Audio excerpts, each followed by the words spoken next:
Eh bien, salut à tous, bienvenue dans les brèves de l'Écho.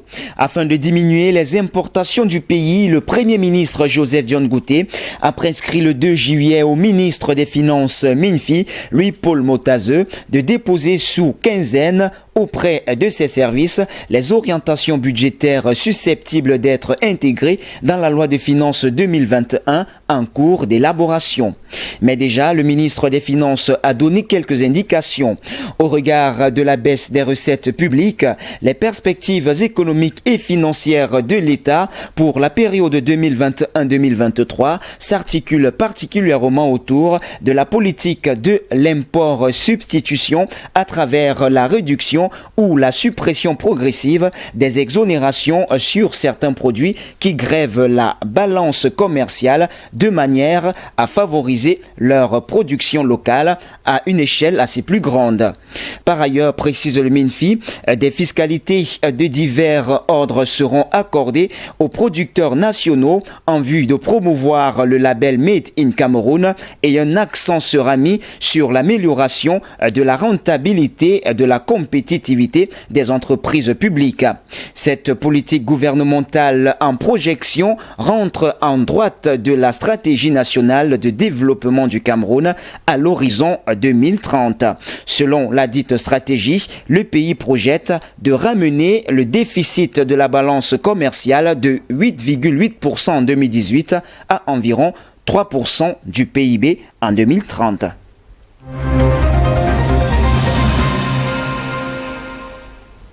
Dans le cadre du projet d'aménagement et de valorisation des investissements de la vallée de la Benoué, Viva Benoué, le Cameroun va lancer cette année 2020 l'aménagement et l'équipement de 11 000 hectares de périmètre hydro-agricole et piscicole dans la région du nord du pays.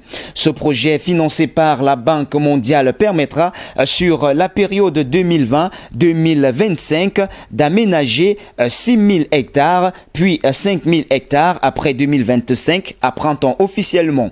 Selon l'État du Cameroun et son partenaire financier, le projet Viva Benoué permettra en outre de promouvoir la gestion rationnelle et durable de l'eau et de veiller à la sécurité du barrage de Lac d'eau et de promouvoir l'appui conseil de développement et de partenariat d'affaires et innovation technologique dans la gestion du dit bassin. À en croire un document de la Banque mondiale, Viva Benoué s'inscrit dans le cadre des efforts menés par le gouvernement du Cameroun pour résoudre le problème de la maîtrise de l'eau dans le nord du pays. Il s'agit en particulier de la mise en valeur du vaste potentiel des terres situées dans les départements de la Benoué et du Mayoré au regard de l'opportunité en eau qu'offre le fleuve Benoué, le fleuve Faro et la retenue d'eau du barrage de Lac d'eau.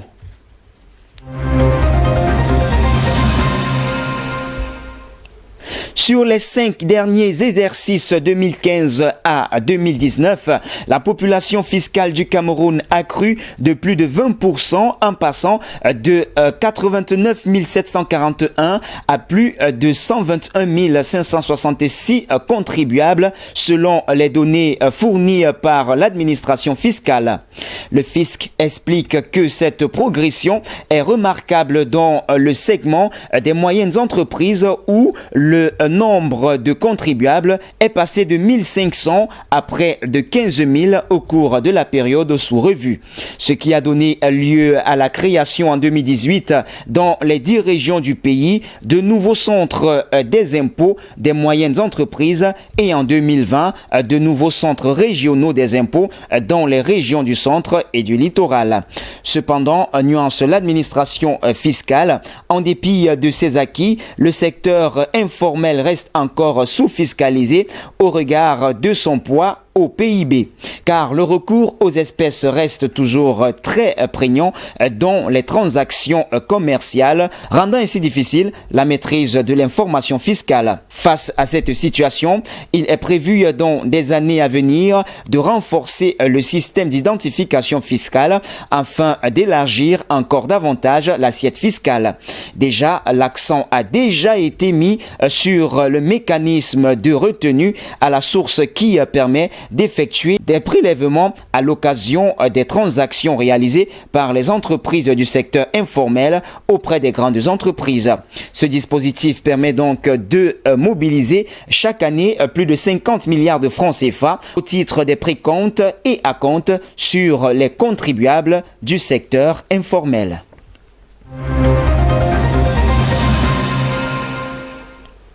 Et puis hors de nos frontières, la liste des abattoirs étrangers qui n'exportent plus vers la Chine s'allonge. Depuis la recrudescence de la pandémie en Chine le mois dernier, autour d'un marché alimentaire de Pékin où l'on a retrouvé des traces du virus sur une planche de découpe du saumon importé, les autorités chinoises sont de plus en plus tatillonnes avec les exportateurs de poissons mais aussi de viande.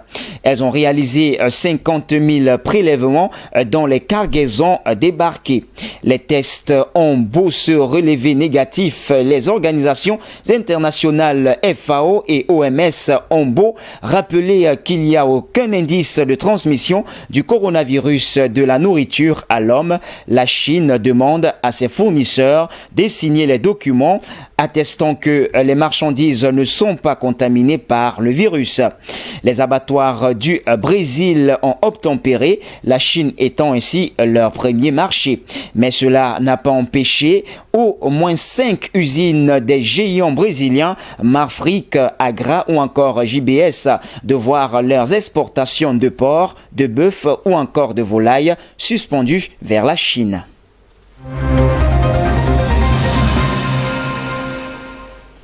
Et puis pour sortir quelques 2600 postes supprimés chez la compagnie indonésienne Lion Air, le premier transporteur d'Asie du Sud-Est, n'a pas été épargné par les effets de la crise sanitaire. Si les salaires des cadres ont déjà été réduits, cette fois, c'est les travailleurs les plus précaires qui risquent d'être touchés. Ces suspensions de postes concernent 9% de l'effectif des 29 000 employés que compte la compagnie aérienne. Un plan de licenciement d'ampleur qui, selon le porte-parole de Lion Air, doit permettre à la fois de maintenir la continuité de l'activité, de rationaliser les opérations, réduire les dépenses et restructurer l'organisation. En cause, la baisse spectaculaire de l'activité avec la crise du coronavirus et une perte des chiffres d'affaires estimée à plus de 8 milliards de dollars. Lion Air n'exploite pour l'heure que 10 à 15% de ses 1500 vols quotidiens. Selon l'Association internationale du transport aérien, le nombre de passagers transportés dans le secteur indonésien a reculé de 49% cette année. Eh bien, c'est tout pour les brefs de l'écho de ce jour. Mesdames, Mesdemoiselles et Messieurs, merci de nous avoir suivis. Les informations se poursuivent sur nos antennes d'IBS Télévision. Restez donc des nôtres naturellement.